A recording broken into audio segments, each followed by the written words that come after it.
This is a wedding photograph from Paris, 1913. The bride is 63 years old. She is wearing black pearls around her neck worth more than most people will earn in 10 lifetimes. But look at who she's marrying. Her dead husband's nephew. Her own nephew by marriage. A man who called her Aunt Arabella for decades. And the child from her first marriage, the son standing somewhere outside this frame, was almost certainly fathered by the groom's uncle during a 14-year secret affair. This photograph sat in private collections and historical archives for over a century. Historians, genealogists, and financial researchers have spent decades piecing together what this single image represents. When they finally connected the court documents, the congressional records, and the society gossip columns, they discovered a scandal that makes modern celebrity drama look quaint. Look at her face. No smile, no happiness, no blushing bride radiance. This is a woman who has spent decades hiding secrets. Those pearls around her neck cost $300,000 in 1906. A single transaction, more than anyone in the Western world had ever spent on jewelry at one time. But the pearls aren't the mystery. The mystery is this: the family in this photograph controlled $36 billion in today's money. They owned Southern California, literally owned it. Huntington Beach, named after them. Huntington Drive, named after them. Huntington Park, named after them. They built 1,300 miles of trolley lines. They were the largest landowners in the region. And within 61 years of this photograph being taken, the fortune was completely gone, vanished, evaporated. By minute 8, you'll understand the $9,000 bribe that exiled this family from high society forever. By minute 14, you'll discover the $43 million fraud that built their empire. And by minute 25, you'll watch technology destroy everything they created. What you're about to discover is the story of how hardware merchants became robber barons, how robber barons became philanthropists, and how the dynasty that built Lowe's Angels watched automobiles crush their legacy beneath rubber tires. Let me show you the woman who appeared from nowhere. But first, let's look closer at this wedding portrait and the two people frozen inside it. Paris, France, spring of 1913. A private salon in one of the city's most exclusive hotels. Silk wallpaper covers the walls. Gilt frames hold paintings worth fortunes. Heavy velvet curtains block the outside world. Two figures stand before a photographer. Both are 63 years old. The man wears a perfectly tailored dark suit with a high starched collar, the uniform of Edwardian power and wealth. His posture is military rigid. His name is Henry Edwards Huntington. At this precise moment in history, this man controls more of Southern California than any single person who has ever lived. His trolley lines stretch 1,300 miles. His land holdings span hundreds of thousands of acres. His electrical company powers entire cities. His real estate developments have created communities that didn't exist a decade earlier. But look at his hands. They hang stiffly at his sides. No tender gesture toward his bride, no romantic touch, no loving connection. This is not a love match captured on film. This is a business merger disguised as a wedding. His eyes stare into the camera with cold calculation, the gaze of a man who has crushed competitors without mercy, purchased politicians without hesitation, and built an empire through sheer force of will. He is acquiring an asset, and the asset is standing beside him.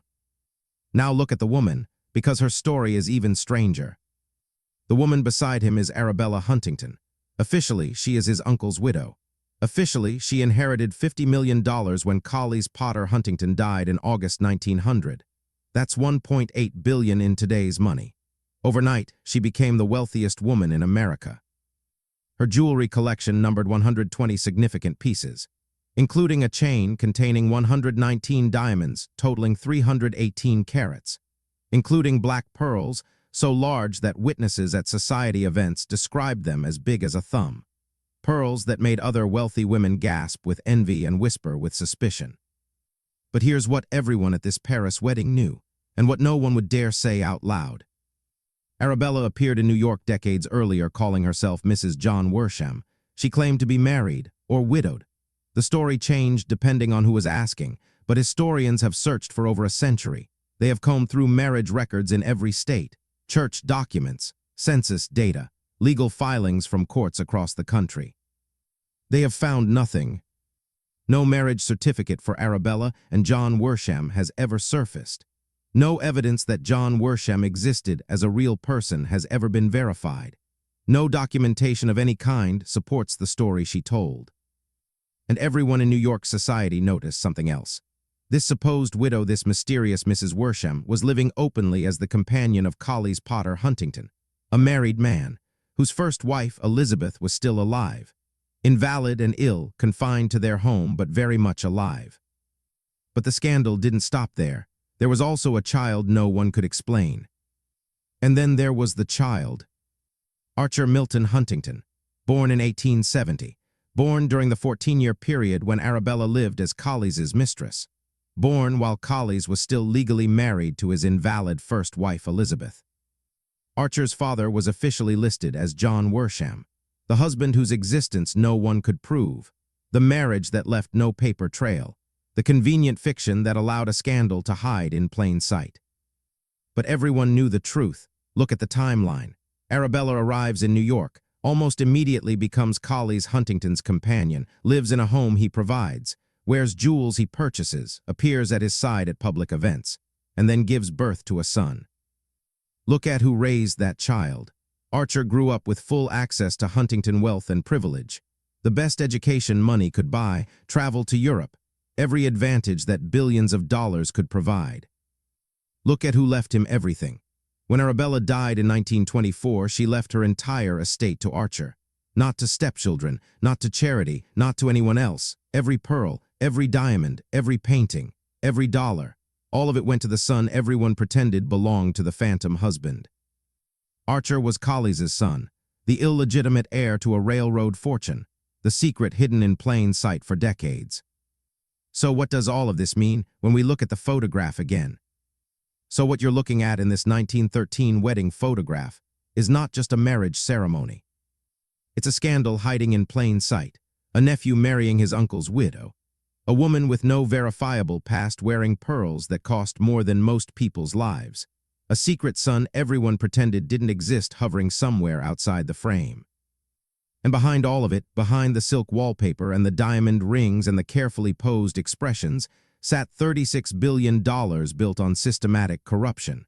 Money that bought senators, money that purchased judges, money that corrupted an entire state government. But I haven't told you the strangest part yet. I haven't explained why this wedding is happening in Paris instead of New York. I haven't revealed why there are no guests visible in this photograph. I haven't shown you the $9,000 moment that changed everything for this family. Because before we can understand how the Huntington fortune vanished, we need to understand the woman who appeared from nowhere. The woman with no past. The woman whose origins remain deliberately obscured even today, more than a century after her death. Let's dig deeper into the mystery of Arabella Huntington. Who was Arabella Huntington? This question haunted New York society for decades during her lifetime. It haunts historians today who have dedicated entire research projects to finding the answer. Here's what we know, and here's what we don't. Arabella was born somewhere in the American South, around 1850, during slavery. Her exact birthplace has never been verified. Her parents' identities remain unknown. Her early life is completely blank in the historical record, deliberately erased. She appeared in New York sometime in the late 1860s or early 1870s. She called herself Mrs. John Worsham. She claimed this was her married name from a legitimate marriage. But genealogists and historians have searched for decades. They have examined marriage records from every southern state. They have reviewed church documents from hundreds of congregations. They have analyzed census data from multiple decades. They have requested legal filings from courts across the country.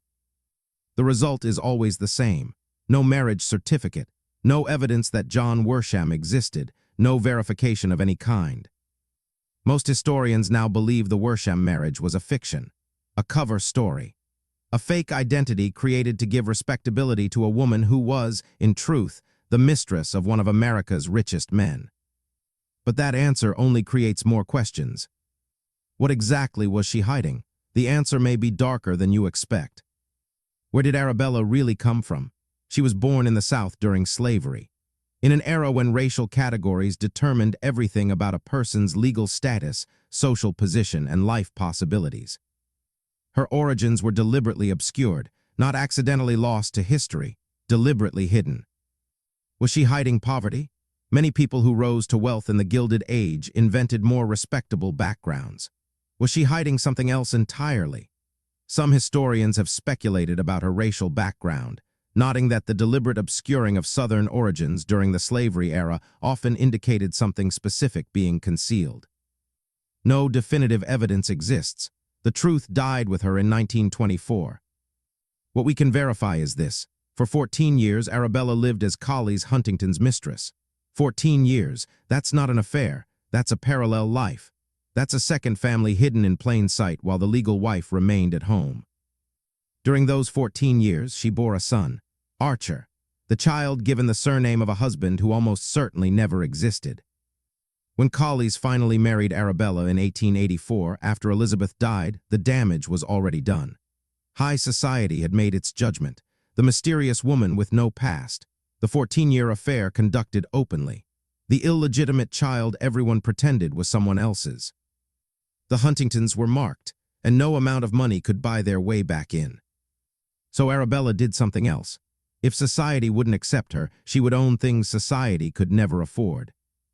A woman had appeared in New York with no verifiable past, become the companion of one of America's richest men, born his illegitimate child, and eventually married into billions. Society had judged her, whispered about her, excluded her.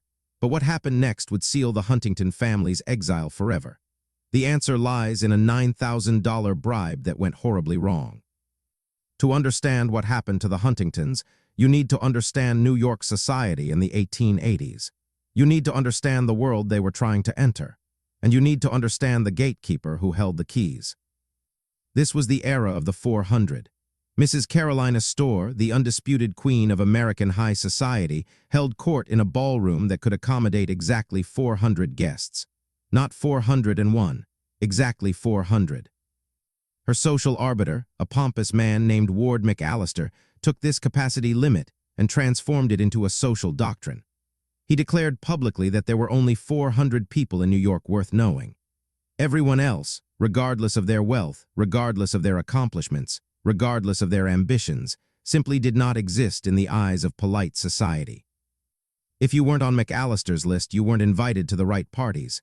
You weren't introduced to the right people. Your daughters couldn't marry into the right families. Your sons couldn't join the right clubs. You were wealthy, perhaps, but you were nobody. Ward McAllister controlled access to this world with absolute authority.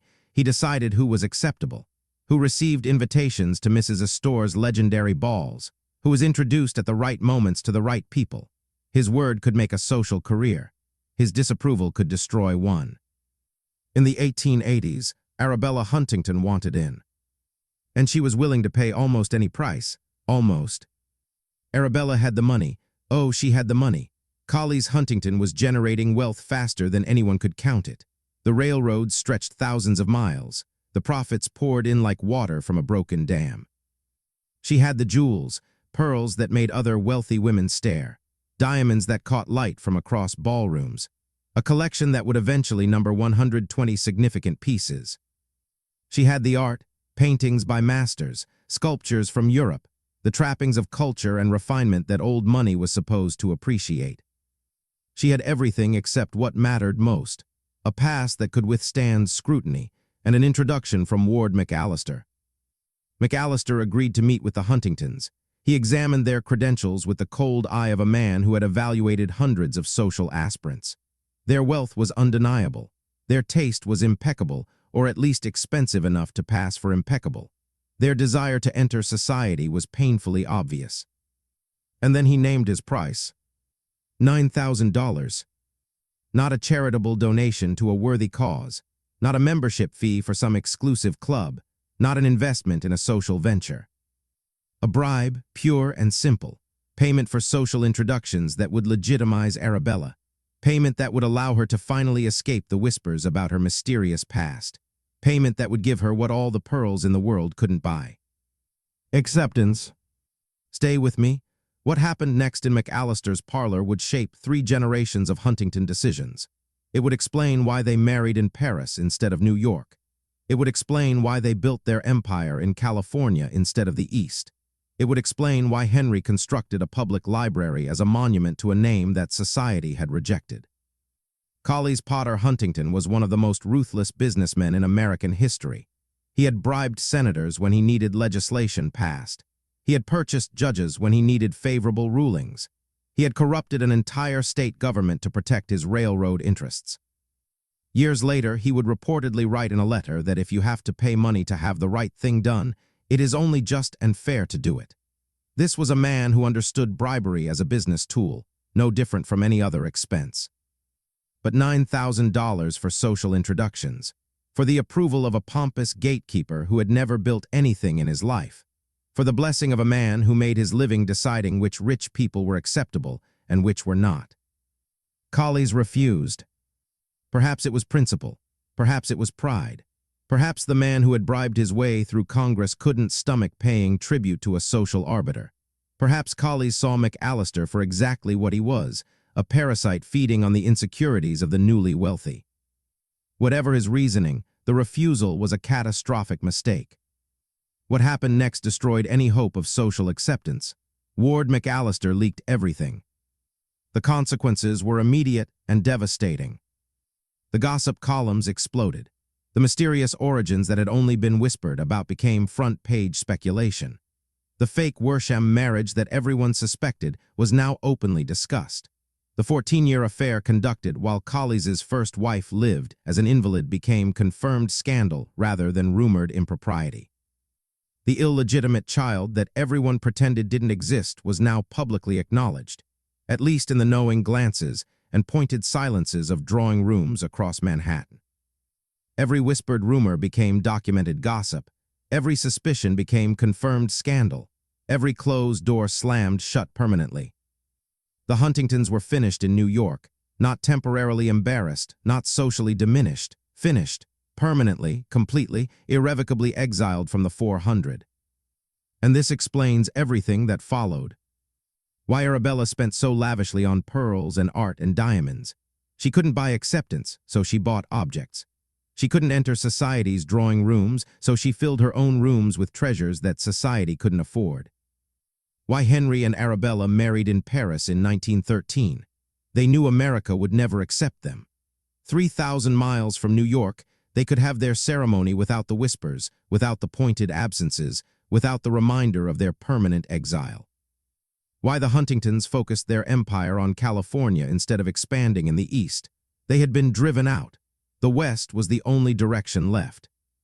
Why Henry built the Huntington Library as a public institution. If society wouldn't accept him in life, perhaps posterity would honor him after death. One refused bribe, $9,000, and it shaped 3 generations of decisions. Now that you understand the exile, let's return to the photograph one more time. Now look at the 1913 wedding photograph one more time with this knowledge. Notice what's missing.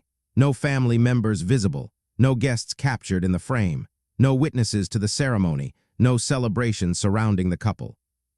This is a private ceremony, almost secret, conducted in Paris 3,000 miles from the society that rejected them, 2 decades after the McAllister scandal and still hiding, still avoiding judgment, still exiled. Even with $36 billion, some doors never open, some acceptances can't be purchased, some wounds never heal. But the scandal wasn't the source of the money. That came from something much darker, something that happened decades earlier in the rocky soil of Connecticut and the gold rush chaos of California.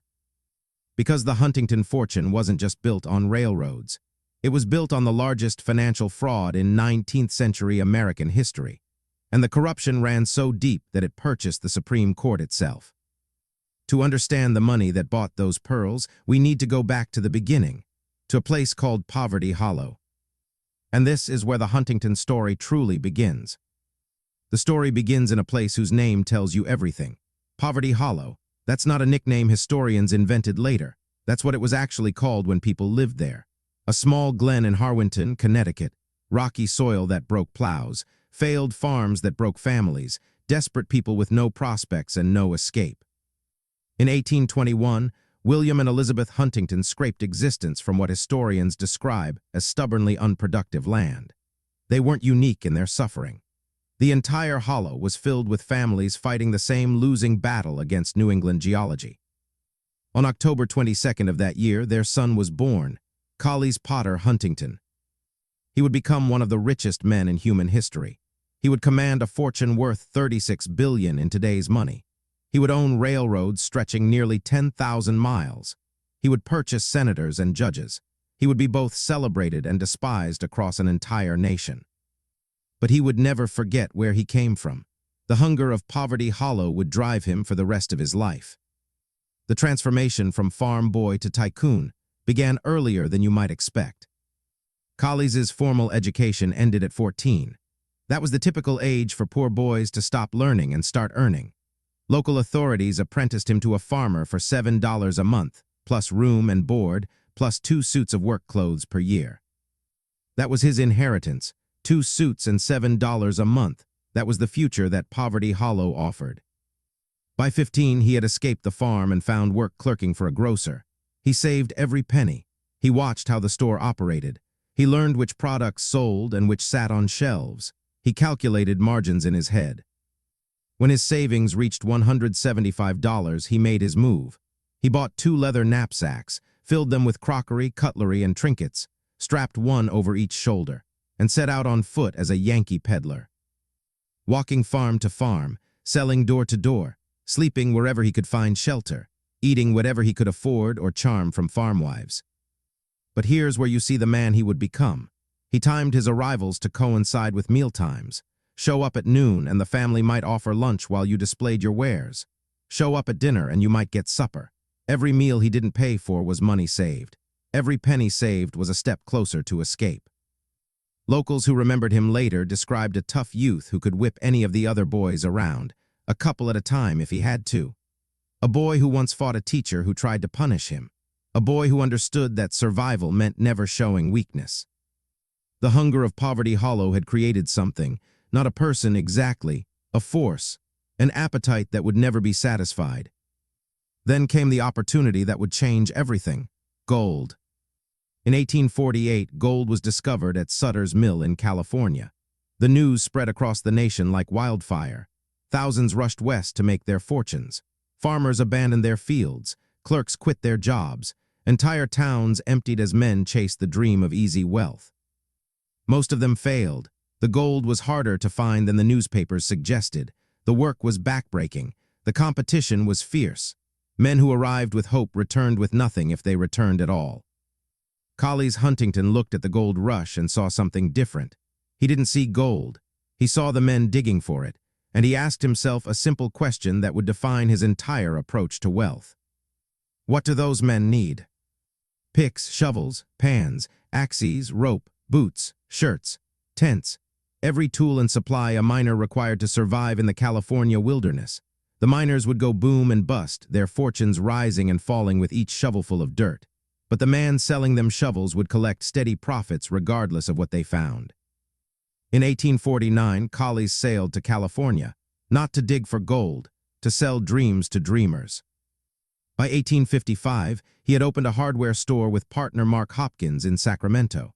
They sold everything miners needed at whatever prices miners would pay. While fortunes were made and lost in the gold fields, while men celebrated strikes and mourned failures, Collies counted steady profits in his store. He was learning the lesson that would define his life. The real money isn't in the gold rush. It's in supplying the gold rush. The real money isn't in the dream. It's in selling the dream to dreamers. But hardware stores only generate so much profit. The real opportunity came walking through the door in 1860. In 1860, an engineer named Theodore Judah walked into Sacramento with a proposal that most people thought was insane. A railroad over the Sierra Nevada, mountains that reached 14,000 feet, granite walls that would require blasting through solid rock, brutal winters that buried entire camps under snow, impossible terrain that had defeated every previous attempt. Most dismissed Judah as a dreamer, another visionary with grand plans and no practical sense. The Big Four saw something else entirely. Congress was offering subsidies for transcontinental railroad construction. $16,000 to $48,000 per mile of track, depending on terrain difficulty. 20 million acres of land grants along the route. $60 million in loan guarantees. Collies Huntington saw the opportunity of a lifetime. He gathered 3 partners: Mark Hopkins, his hardware store partner; Leland Stanford, a grocer who would become governor; Charles Crocker, a dry goods merchant. 4 hardware merchants from Sacramento. They called themselves the Associates. History would call them the Big Four. They incorporated the Central Pacific Railroad in 1861. They would build the western half of America's first transcontinental railroad. They would transform the nation. They would make history. And they would steal $43 million doing it. A boy from Poverty Hollow had walked farm to farm selling trinkets. Now he was about to build a railroad across mountains that everyone said were impossible to cross. Congress was offering millions in subsidies. The Big Four were offering something else, a scheme so audacious that it would make them among the richest men in American history. What they created wasn't just a railroad. It was a template for corruption that purchased judges, governors, and the Supreme Court itself. Here's how the scheme worked. Pay attention, because this is the blueprint for one of the largest financial frauds in American history. The Big Four created a company called the Contract and Finance Corporation. On paper, it was a construction company that would build the railroad. In reality, it was a shell company secretly owned by the Big Four themselves. As heads of the Central Pacific Railroad, they awarded contracts to build the track. They awarded those contracts to the Contract and Finance Corporation, to their own company, at whatever prices they wanted to charge themselves. The Central Pacific Railroad was a publicly traded company with shareholders. The Contract and Finance Corporation was a private company owned only by the Big Four. Money flowed from the public company to the private company, from shareholders' pockets into the founders' pockets. The railroad cost approximately $36 million to construct. That's the real number, verified by later investigations. The Contract and Finance Corporation billed $79 million. The Big Four pocketed the difference, $43 million, in 1860s money. That's billions in today's currency, siphoned from a public company into private hands through systematic, deliberate fraud. But stealing money was only half the scheme. They also needed to steal the government. But building a railroad required more than engineering and fraud. It required political protection. It required ensuring that Congress continued funding the project. It required making sure that regulators didn't look too closely. It required purchasing the government itself. Collies Huntington spent months at a time in Washington, not managing railroad operations, not overseeing construction, distributing bribes. Years later, in letters discovered by historians, he reportedly wrote his philosophy plainly. If you have to pay money to have the right thing done, it is only just and fair to do it. This wasn't hidden corruption. This was systematic, documented, openly conducted bribery. Congressional records from later investigations revealed payments to dozens of officials. Court documents detailed the web of influence. Supreme Court Justice Stephen Field was described in contemporary accounts as a reliable friend of the Southern Pacific and one of the most dishonest characters that has ever discharged the function of a judicial office. A Supreme Court justice, on the railroad's payroll, deciding cases that affected the railroad's interests. Leland Stanford served simultaneously as Central Pacific Railroad president and California governor. The same man held both positions at the same time. The man running the railroad was also running the state government that regulated the railroad. The Big Four didn't just build a railroad. They purchased an entire political system. If you're still watching, you understand now how the fortune was built. $43 million in fraud, systematic bribery reaching the Supreme Court, a state government controlled by the same men who controlled the railroad. But what you don't know yet is how this empire collapsed, how $36 billion vanished in 2 generations. The answer begins on a Lowe's Angels Street in 1910 and ends with a museum that charges admission. On May 10, 1869, at Promontory Summit, Utah, the Central Pacific and Union Pacific Railroads joined with a golden spike. East met west. The nation was connected by rail for the first time in history. The Big Four had built the western half of America's first transcontinental railroad. They had accomplished what everyone said was impossible. They had blasted tunnels through granite mountains. They had laid track across brutal terrain. They had transformed the nation. They had also stolen more money than most people could count, and they were just getting started. The Big Four expanded relentlessly. The Southern Pacific Railroad grew to 9,600 miles of track, from California to New Orleans, an iron web stretching across the American West. They controlled freight rates for every farmer who needed to ship crops. They controlled shipping costs for every merchant who needed to move goods. They controlled land prices for every settler who wanted to buy property near their lines. They controlled political appointments for every official who wanted to keep his job. Critics called the Southern Pacific the octopus. Its tentacles wrapped around California's entire economy. If you wanted to ship grain, you paid their rates. If you wanted to move lumber, you paid their rates. If you wanted to do business in California, you paid tribute to the Big Four. Frank Norris wrote a novel called The Octopus, exposing their abuses. Farmers organized against them. Newspapers attacked them in editorials that ran for years. Colley's Huntington became one of the most hated men in America. He didn't care, he was also one of the richest. But even the most powerful men eventually die, and that's when the trouble began. When Colley's Potter Huntington died on August 13, 1900, his fortune commanded $36 billion in today's money. The boy from Poverty Hollow had become one of the richest men who ever walked American soil. His nephew, Henry Edwards Huntington, expected to inherit the railroad empire. Henry had spent decades as Colley's most trusted lieutenant. He had run railroad operations. He had learned the business from inside. He had earned the succession. He was wrong. Bondholder representatives blocked Henry from assuming control of the Southern Pacific. A man named James Speyer forced him out through financial maneuvering. Henry was compelled to sell his railroad interests to E.H. Harriman. The empire his uncle had built through decades of fraud and bribery, gone. The railroad that generated billions in ongoing revenue, in someone else's hands. Henry Huntington was still wealthy, enormously wealthy. His inheritance totaled approximately $12 billion in today's money. But the source of ongoing wealth, the machine that generated new money year after year, had been taken from him. He needed a new empire. And he found one in the most unlikely place, empty California desert. Henry looked at Southern California and saw what others missed. Empty land stretching to the horizon, undeveloped coastline where no one lived, scattered farms with no connection to anything, no infrastructure, no transportation, no value, and no competition. His strategy was brilliant in its simplicity, and it would create the Los Angeles we know today. Step 1, purchase undeveloped land.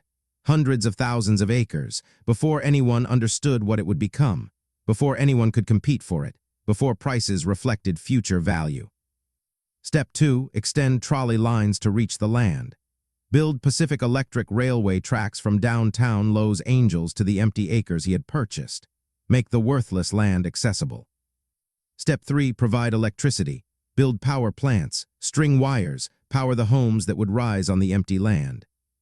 Step 4, subdivide and sell, at massive profit, because settlers could now commute to jobs in the city on Henry's trolleys, powered by Henry's electricity, living in homes built on Henry's land. By 1910, the Pacific Electric Railway spanned 1,300 miles. Red cars connected downtown Los Angeles to places that didn't exist before Henry built the lines. Huntington Beach, named after him because he extended trolley service there in 1904. Before that, it was called Pacific City, and no one cared about it. Newport Beach, Redondo Beach, Long Beach, San Pedro. His trolleys created these communities. His land company sold lots to settlers. His electric company powered their homes. He controlled transportation, utilities, and real estate simultaneously. An integrated empire that generated profit at every step. But technology was about to destroy everything he built. Look at a photograph of a Los Angeles street from 1910. A Pacific Electric red car glides down the center of the road. The streets are nearly empty. A few horses, perhaps an automobile or two.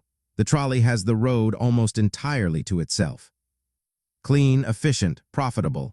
This was Henry Huntington's world at its peak. Now look at a photograph of the same street from 1920, just 10 years later. The street is choked with automobiles, hundreds of them, packed bumper to bumper. The red car is trapped in traffic, unable to move. Passengers inside are frustrated, late for work, staring at the cars surrounding them and thinking about buying their own. In 10 years, the advantage had vanished. The death spiral had begun. By 1920, 160,000 automobiles clogged Los Angeles streets. Trolleys stuck in traffic lost passengers. Declining ridership forced the Pacific Electric to cut service. Service cuts pushed more riders to buy automobiles. More automobiles created more traffic.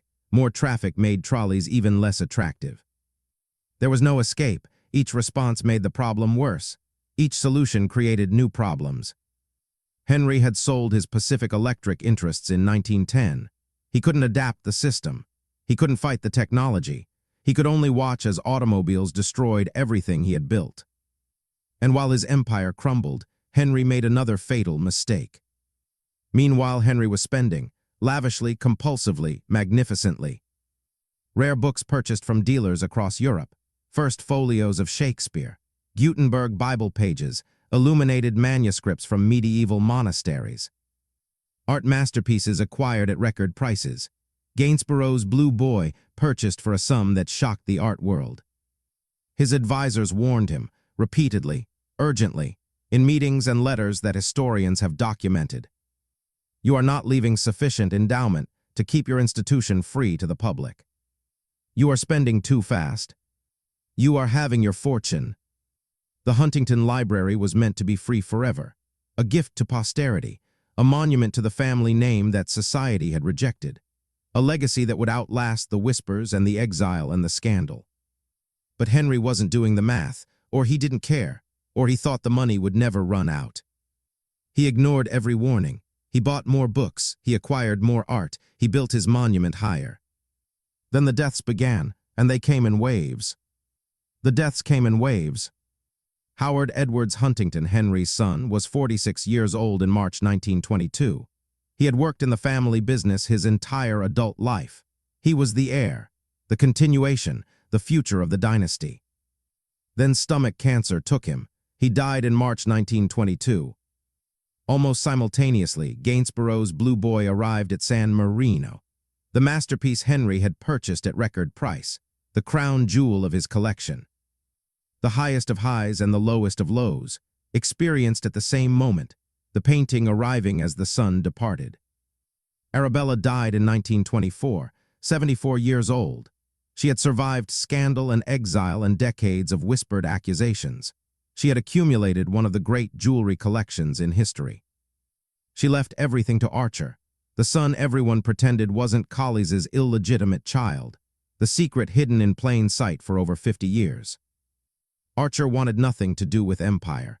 While his relatives built trolley lines and accumulated land, Archer devoted himself to art and culture.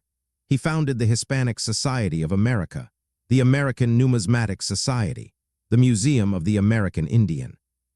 He gave away virtually everything he inherited, perhaps running from his father's legacy, perhaps trying to cleanse money he knew was accumulated through corruption, perhaps simply unsuited to the ruthless world that created him. Henry Edwards Huntington died May 23, 1927, during surgery in Philadelphia, 77 years old. His estate totaled just under $43 million. His inheritance from Collies had been worth far more. His own empire had generated billions. He died with less than half of what he started with. The spending had consumed the fortune. The art had eaten the empire. The monument had devoured its creator.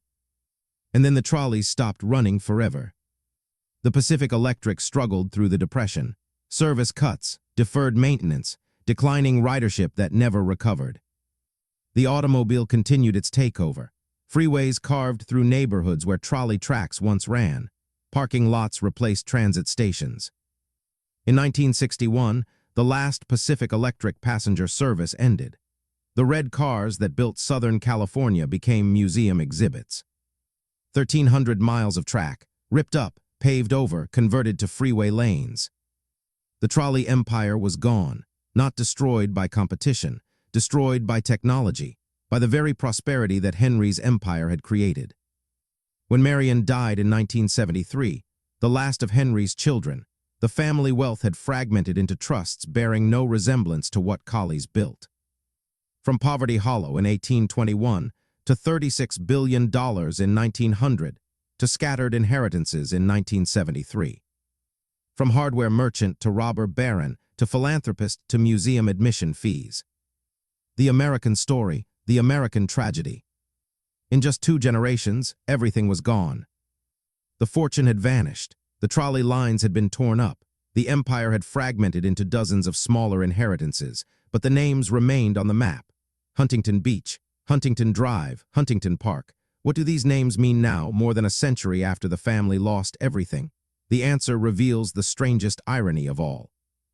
How do we know all of this? How can historians be certain about scandals that happened more than a century ago? How can we verify corruption that the perpetrators tried to hide? The Huntington story has been reconstructed through decades of research across multiple disciplines. Congressional records documented the contract and finance corporation fraud in detail. Investigators in the 1870s and 1880s examined the books, compared the billing to actual construction costs, and calculated the $43 million discrepancy. Court filings from lawsuits against the railroad revealed internal communications. Letters between the Big Four discussing strategy, memos about which politicians needed payment, documentation of the systematic corruption. Collies Huntington's own letters, discovered in archives decades after his death, showed his views on bribery in his own words. If you have to pay money to have the right thing done, it is only just and fair to do it. Genealogists traced Arabella's paper trail, or tried to. They found the absence of marriage records, the phantom husband who left no trace, the convenient timing of Archer's birth. Most historians concluded what society always suspected. But Arabella's origins before New York remain unknown. Where was she born? Who were her parents? What was she hiding? She kept her secrets better than her husband kept his money. Those questions may never be answered. The paper trail also revealed exactly how the fortune disappeared. Financial historians tracked the fortune's dissolution through estate records and purchase documentation. Henry's spending on art and books is documented in dealer receipts and auction records. The prices he paid, the frequency of acquisitions, the acceleration of spending in his final years. Advisor warnings appear in correspondence preserved in archives, letters urging restraint, memos projecting future shortfalls, calculations showing the endowment wouldn't sustain the institution. Estate valuations at death show the decline from peak to end. The billions reduced to millions. The empire contracted to a collection. Will distributions are public record. 1 million to each daughter, 150,000 to each grandchild. The consolidated fortune dispersed into fragments. The statistical pattern confirmed what economists already knew.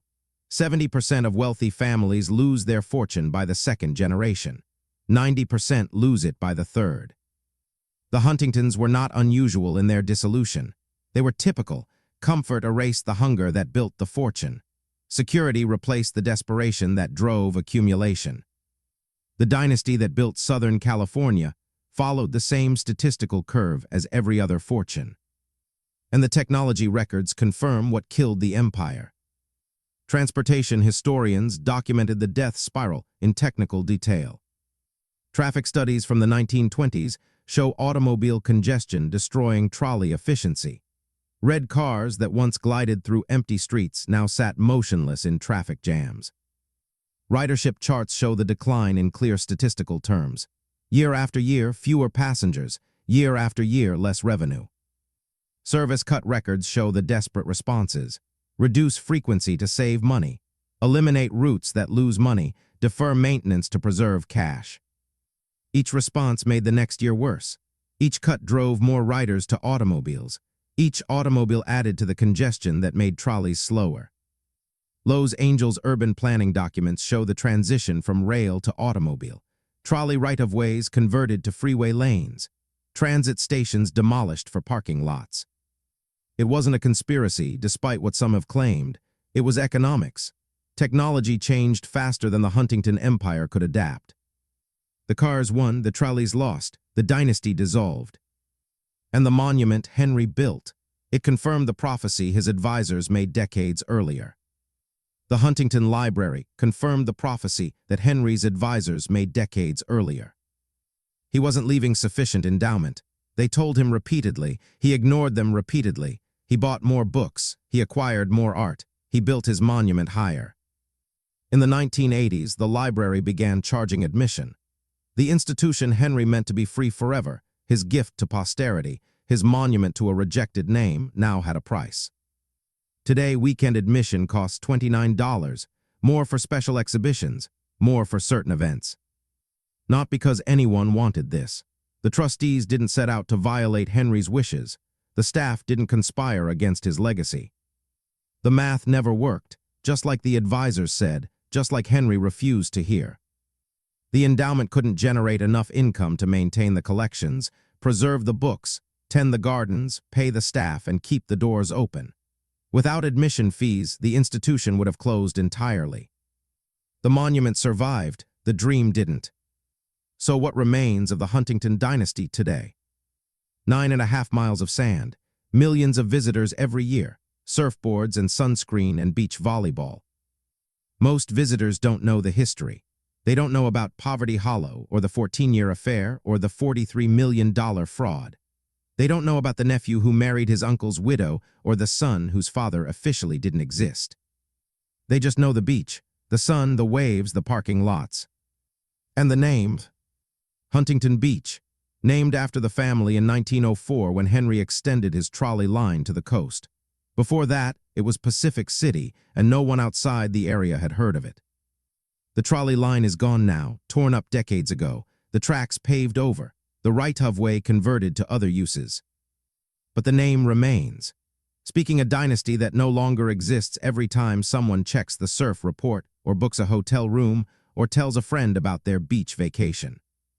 Is that immortality, or is that the cruelest irony of all? The street tells the same story.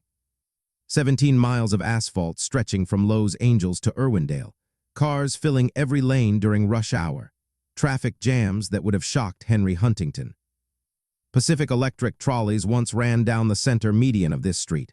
Red cars carried passengers from downtown to destinations across the region. Clean, efficient, the future of urban transportation. Now automobiles clog the street. The same technology that destroyed the trolley empire uses the roads that bear the family name. Every car driving down Huntington Drive is literally driving over the grave of the empire that the automobile killed. There's no monument, no marker, no plaque explaining the history, just traffic lights and lane markings and drivers who have never heard of Henry Edwards Huntington or the Pacific Electric Railway. The name remains on every street sign, but the story is forgotten. And the library, it's the most beautiful reminder of what was lost. The Huntington Library, Art Museum, and Botanical Gardens in San Marino, 207 acres of beauty and scholarship. Henry's monument to himself still stands, still magnificent, still one of the world's great research institutions. The blue boy hangs where Henry placed it, exactly as he intended. Visitors stand before it and take photographs. Art students study its brushwork. Critics analyze its composition. The rare books fill climate-controlled vaults, first folios, Gutenberg pages, manuscripts that scholars travel across the world to examine. The gardens bloom year-round, Japanese gardens and desert gardens and rose gardens, paths winding through landscapes that Henry designed to impress and inspire. But there's a fee now, $29 on weekends. The institution meant to be free forever has a price tag. Because the endowment was never enough, just like the advisors warned, just like Henry refused to hear. The monument survived. The family didn't, the wealth didn't, the trolley lines didn't, the empire didn't. Only the monument remains, charging admission. So let's return one final time to the photograph that started this story. And here is the photograph that started this story. Two people, 63 years old, standing in a Paris salon in 1913, dripping with scandal and wealth and secrets. She wears pearls worth a fortune, armor against a society that rejected her. Her expression is guarded, protecting mysteries that would die with her. He stands rigid, not touching her, eyes calculating even on his wedding day. A man who built an empire through ruthlessness and vision and spending that would consume everything. They built Southern California. They named it after themselves. Beaches and streets and suburbs and institutions. And then time won. Technology changed. The automobiles came. The trolleys stopped. The fortune fragmented. The next generation had comfort instead of hunger. The generation after that had even less. $36 billion, 61 years gone. The names remain on every map of Southern California. Huntington Beach, Huntington Drive, Huntington Park, the Huntington Library. But the fortune doesn't remain. The empire doesn't remain. The dynasty doesn't remain. Every time someone says Huntington Beach, they're speaking the name of ghosts. Every time a car drives down Huntington Drive, the automobile is driving over the grave of the empire it destroyed. Maybe having your name on the map is immortality. Maybe it's the memory of everything you lost. The Huntingtons built California, named it after themselves, and then watched strangers inherit it all. That's not just their story, that's the American story. From poverty to riches to poverty again. From hunger to comfort to dissolution. From poverty hollow to $36 billion and back to something like poverty again. Just with nicer furniture. Just with names on maps that no one thinks about. The Huntingtons aren't the only dynasty that built America and lost everything. Old money empires rise and fall across every generation. The scandals hide in plain sight. The secrets wait in photographs. If you want to see more stories like this, there's an entire playlist waiting. Click the video appearing on your screen right now. And if you haven't subscribed yet, hit that button now. We release new mysteries every week. Old photographs, hidden secrets, stories they didn't teach you in school. I'm going to leave you with one final thought. Every time you drive past a Huntington Street sign, remember, that name belongs to ghosts now. And ghosts don't collect rent. See you in the next mystery.